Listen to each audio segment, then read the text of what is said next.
Bonjour Laetitia. Bonjour Juliette. Alors, est-ce que vous pouvez vous présenter, nous raconter un peu ce que vous faites dans la vie? Oui, je suis diététicienne. Donc, je suis diététicienne depuis une vingtaine d'années.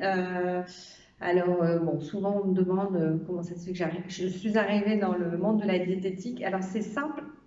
Quand j'étais petite, j'adorais le dessin animé Candice. J'ai 40 ans, seul ceux de 40 ans vont savoir de qui je parle. Donc, c'était une fille qui était plutôt une infirmière, qui aidait les autres, etc. Et j'aimais bien ce côté un peu, voilà, aide, soigner, etc. Enfin voilà, dans ce principe-là. Et j'ai atterri donc au lycée avec un professeur je ne pourrais plus dire son nom, mais en tous les cas, je me souviens exactement de la séance sur la digestion qu'on a eue en première. Et on a commencé à parler des nutriments. Et là, c'était révélation. C'est ce que je veux faire, je veux devenir diététicienne. Donc voilà. Et du coup, ça fait plus de 10 ans que je suis en libéral et que je continue à me former. Donc aujourd'hui, je suis diététicienne, mais j'ai aussi une casquette nutritionniste du sport, préparatrice mentale. Je continue à me former, enfin, je suis utilisatrice d'outils comme les thérapies d'acceptation d'engagement, l'hypnose, enfin, voilà, le FT, etc. Enfin, plein de petits trucs que je fais, que je mets en place. Et je me forme voilà, tous les ans quasiment, sauf l'année dernière à cause du Covid, à cause de la Covid. Donc ça a été un petit peu plus compliqué. Voilà, pour vous dire un petit peu. Et aujourd'hui, j'ouvre un peu des nouvelles, on va dire, nouvelles casquettes, puisque je me lance dans l'auto-édition avec mes propres livres. Donc voilà. On va parler de l'endométriose. Ouais. Et est-ce que vous en rencontrez souvent?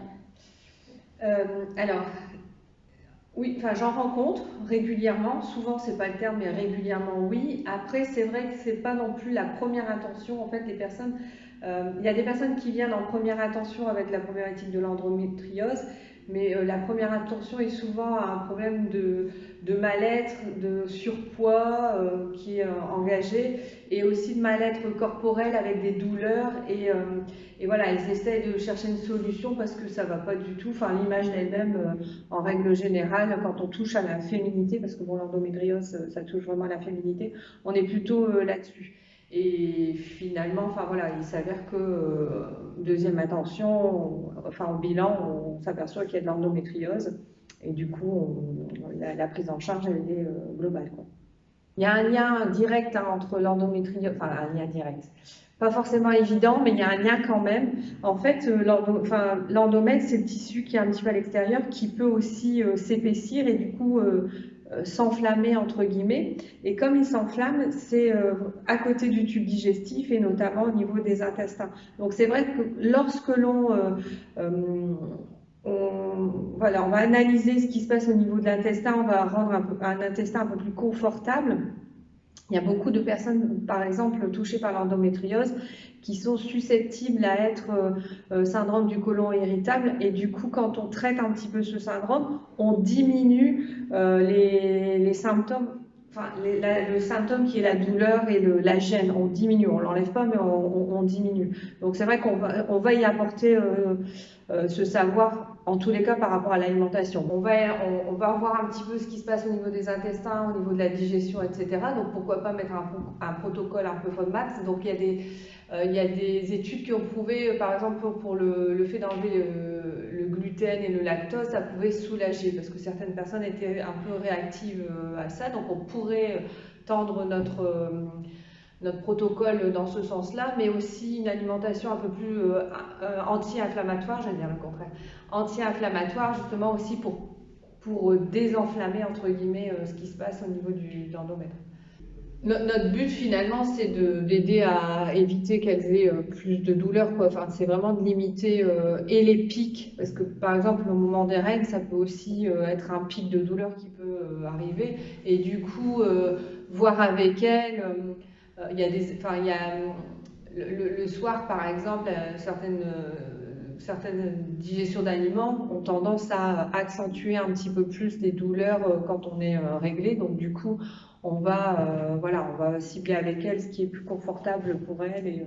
Et de toute manière, c'est aussi, même s'il y a des généralités au niveau de l'alimentation, c'est aussi une alimentation qui sera ultra personnalisée parce qu'il y a des personnes pour qui certains aliments où on va dire non mais ça vaut mieux éviter parce que ça crée souvent des douleurs ou des gènes au niveau digestif et puis pour d'autres ça passe bien. Moi j'ai la chance d'avoir plusieurs formations et du coup j'y amène aussi d'autres outils, à savoir la gestion des émotions parce que quand on a une gêne, une douleur permanente, quand on a des difficultés à procréer, forcément les émotions ça fait un peu gallop.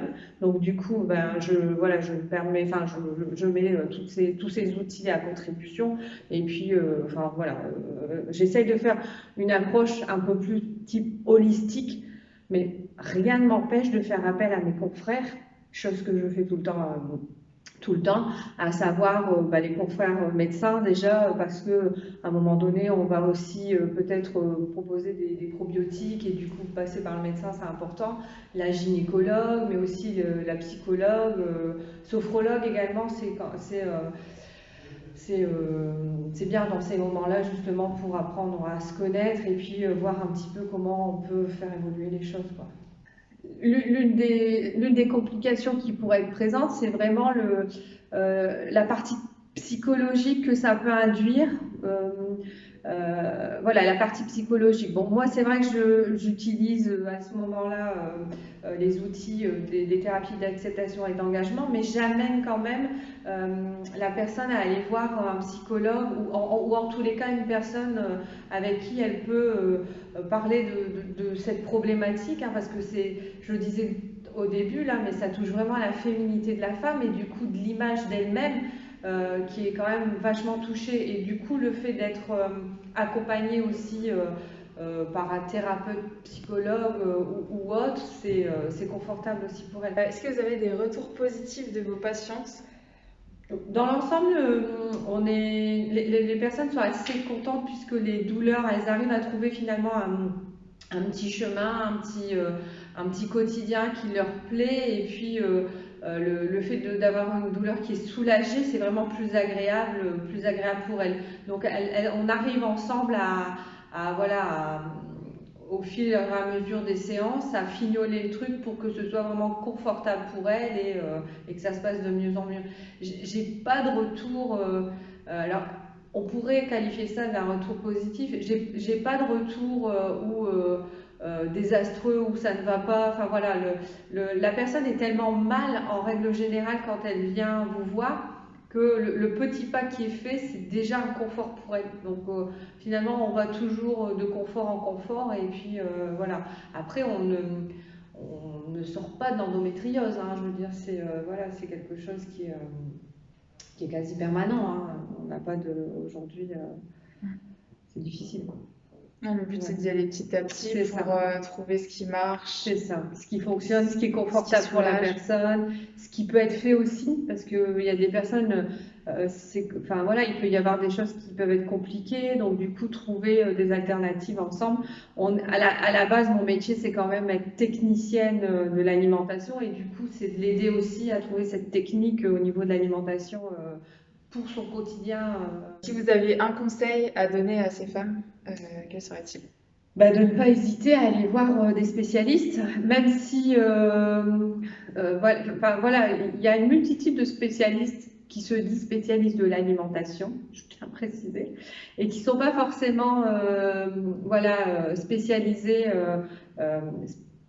en tous les cas dans les pathologies. Là, on touche quand même au corps et c'est vrai que normalement les diététiciens ont ce cursus d'étudier aussi les pathologies. Donc, j'ai envie de dire, allez voir plutôt un diététicien plutôt qu'un coach en nutrition, par exemple, qui va vous donner, oui, en effet, des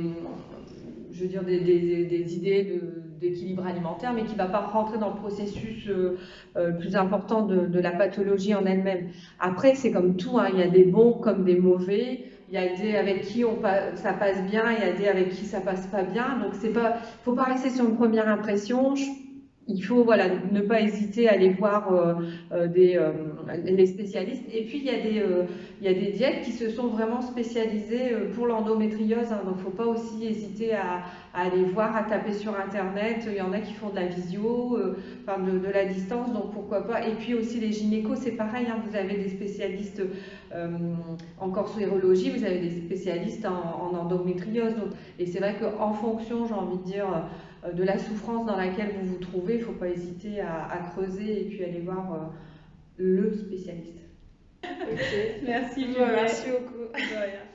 Bon, ça a été